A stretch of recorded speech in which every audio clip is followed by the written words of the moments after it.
After that dynamite single, holy smoke from them rockers, Iron Maiden. And you know where you saw it, don't you? Headbangers Ball on MTV. Yeah. Well, I did tell you that...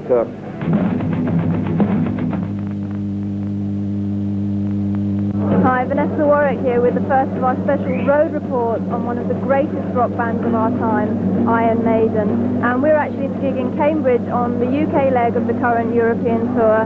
And I'm sure you'll agree that by bringing our cameras out on the road with the band, this is surely the best possible way to capture the very essence of Iron Maiden. We're talking going back to grassroots here. Ever since Steve Harris started the band back in 1976, playing the sweaty pubs and clubs in the East End of London. Drum technique. I've been with them 8 years. 8 years.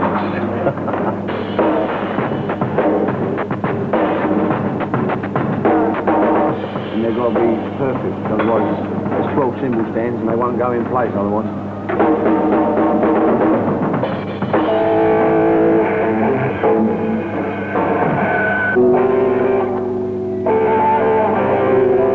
I'm the front sound engineer, and I mix the audio portion of the show that the audience gets to hear.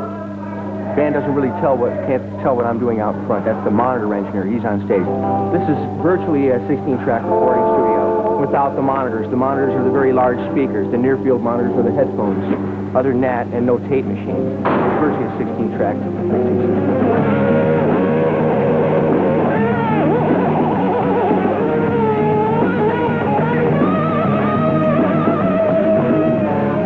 My job involves designing the lighting system for the band, operating the lighting and calling the spotlights, and just generally coordinating anything with the look of the show during the show time for the hour and 45 minutes at the play. There is 5 lighting chaps on the road with me, and it takes them probably about 5 hours to actually set up the lighting, about 4 hours to focus it totally with the technology stuff, and then about 3-4 hours to take it down.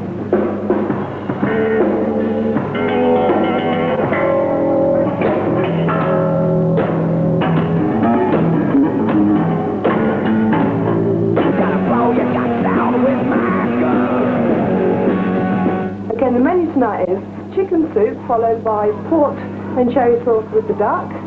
We start at 7 a.m. We could physically get there earlier from the last venue. We'd probably go even earlier. But we start at 7, and like today, we'll be finished at about 5 o'clock by the time we've cleaned the floorboards, the cases, put the opening act up, sound check, and actually had maybe 2 seconds to sit down for dinner before we start the show. And we also have pork chop in cider sauce with terrace potatoes. It's like moving a factory, setting up a production line, producing a product, except you move a factory every day and all the workers and the equipment. And we also have beef teriyaki with wild rice.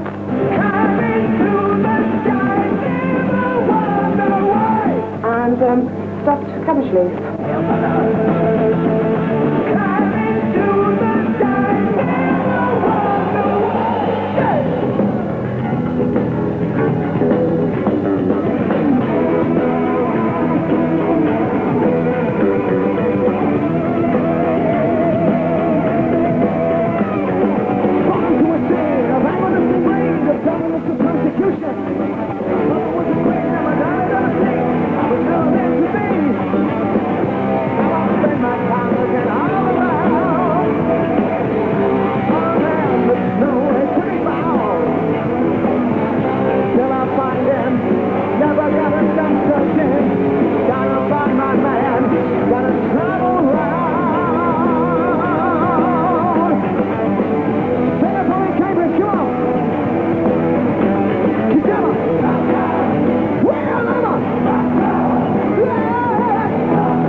The song's real essence has not been quite right, and so live it's really where we really come alive ourselves.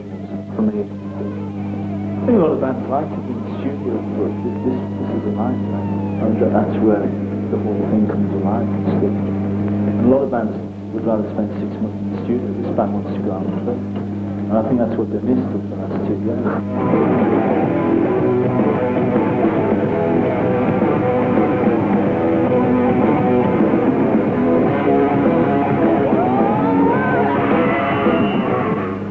Well, obviously, having young in the band has made hell of a difference. I mean, any punters that have been along so far notice that. But purely, you know, playing-wise, I mean, it's a lot of, you know, full-pronged attack with 2 guitarists now, real, you know, right in your face guitar playing. And it's really, really exciting. I mean, and the amount that it's brought Davey out as well into sort of just being more into it and sort of feeding off Yannick, you know, it's made a hell of a difference. I'm sure most of the punters agree with that, you know. It's put a supercharge in us, I think. We were always a finely tuned 8-cylinder, you know, seriously fast engine, but he's kind of put a real supercharge and kick to it.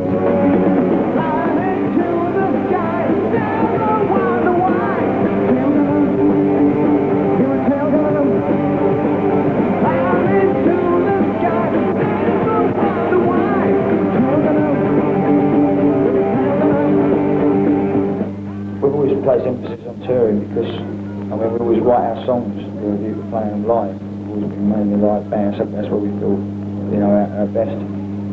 Studios all very well, but, you know, we want to get out and play the puppets.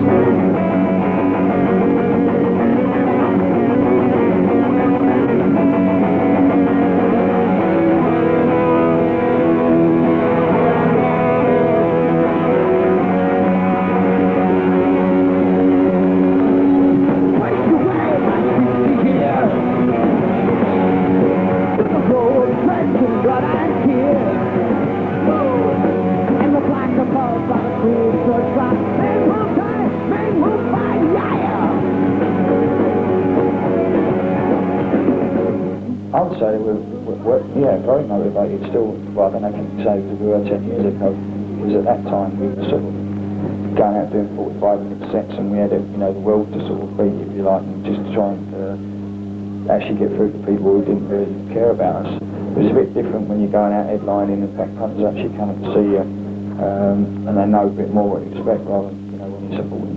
But yeah, I mean, we're still really hungry and we wouldn't do it if we weren't.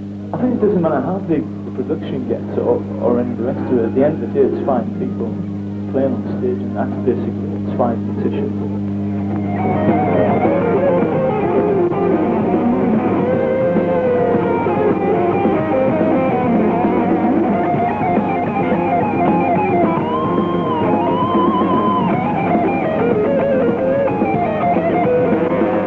I never really thought that we would, you know, end up playing all over the world. We didn't really sort of think that far really at that time. We just wanted to play clubs, get on, you know, try and get a deal and hopefully get on a support tour, you know. We didn't really sort of think too far ahead at that time, you know. We were sort of just more concerned just getting up and playing wherever it was. There's not really, you know, any ambitions I thought I want to achieve really. So, I mean,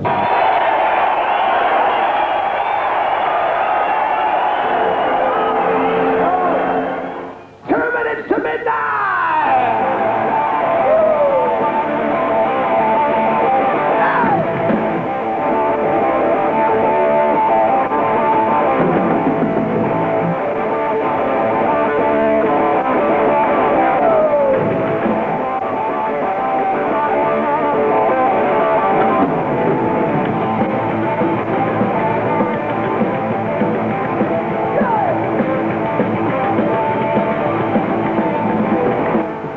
Welcome back to the second of our special road reports on great British rockers Iron Maiden.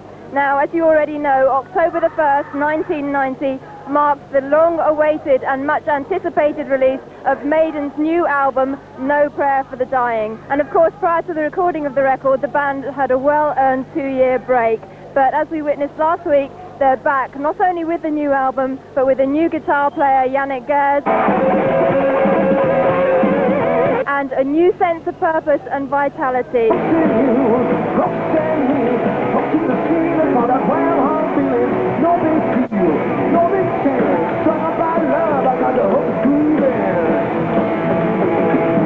So tonight in Sheffield, we bring you a very up-to-date look at Iron Maiden and their 9th album, No Prayer for the Dying.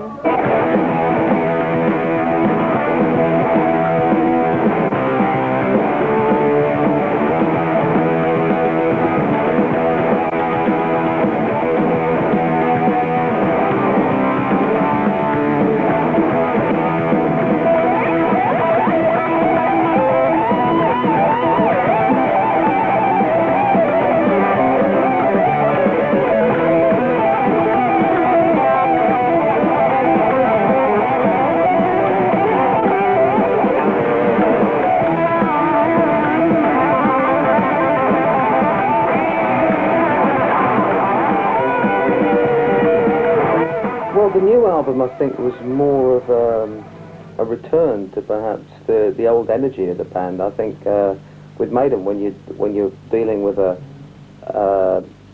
style of music and an identity with the band that's pretty well known by the fans and by everybody that listens to the music, you don't want to be going off at too many like crazy tangents all the time because people can't keep up.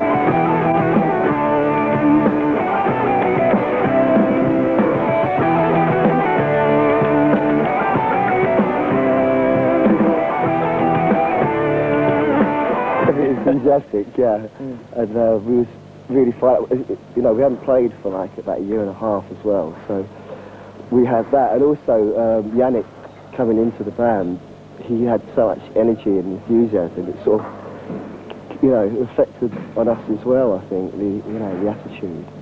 If you would tell me just what my life means, walking along road, never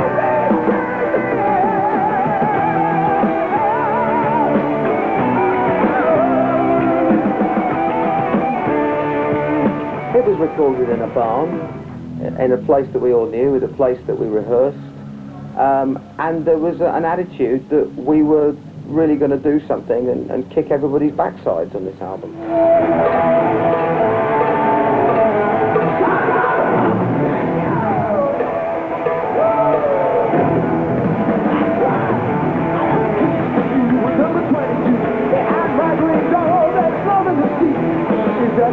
What kind of creature will hang around when it falls down on me? Don't know so much, sitting in silence, lay back looking for sympathy. I like a girl who knows where she's bound. I don't like girls who've been hanging around. Come on! Hooks and you, hooks and me, hooks in the ceiling, falling while I'm feeling. No big deal, no big stand. Song about love, I got the hooks through there. Hooks and you, hooks and me, hooks in the ceiling, falling while I'm feeling. No big deal, no big stand. Song about love, I got the hooks through there. When we recorded the album, we didn't record it actually in any way differently to the way we normally do things, in that we put everything down live. The only thing that was different was the fact that we used a mobile to record it on, and we did it in this barn. All the difference in sound and the difference in feel comes because it's real. I think this album's pretty different, really. I mean, it's very different than the last album. It's probably more energy-wise related to some of the earlier stuff we've done. But I think it stands up on its own as a different album anyway. I mean, we don't really take too much notice of what people think, really. I mean, you listen to them or whatever and you take note to a certain extent, but at the end of the day, we've got to be happy with it. We've got to go out and look at the audience in the eye and have conviction with what we're playing.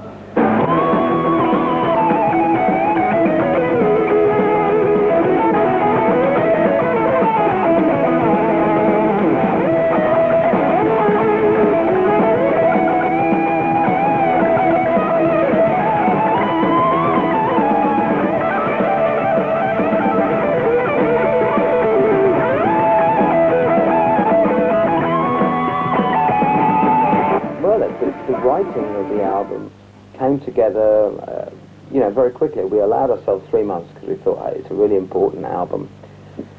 And I suppose it took about a month for all the songs. Believe in me, I'm dead, no money, I died on the throne, that ain't wrong. So when you're waiting for the next attack, you better stand this will turn you back. If you understand the time begins, I'm a better man, no one less. It's like a bag of stuff and I'll just say, as I mentioned in the sunset, sing it for me. It's so special coming out on this tour again.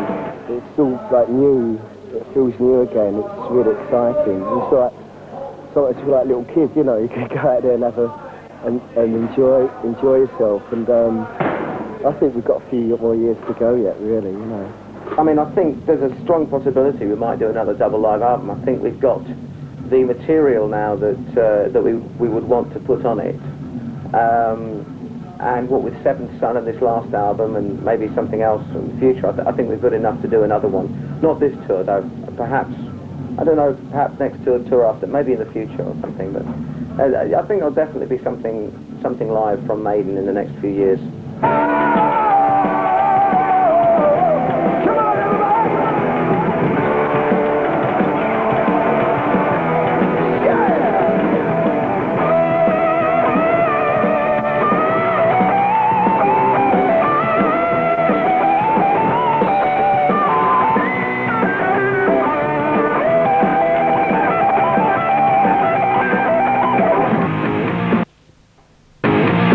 About the new album.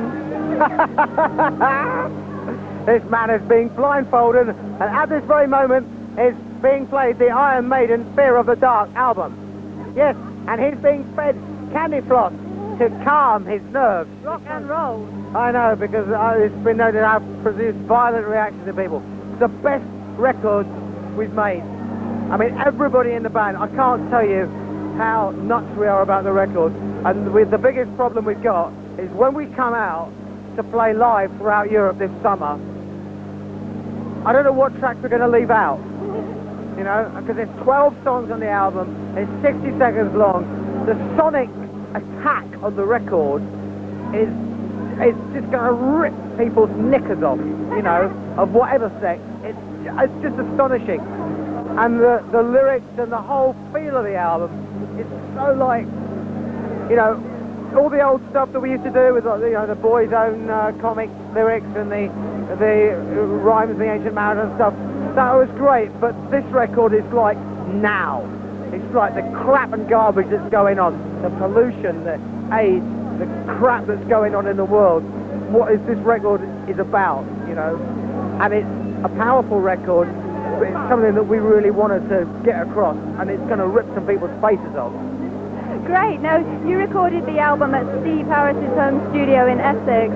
Why does that work for you rather than a lot of bands find that they have to go away to a studio far away from home so they can kind of be focused? Why does it work for you to record at Steve's home? Well, one, because it's a brilliant studio.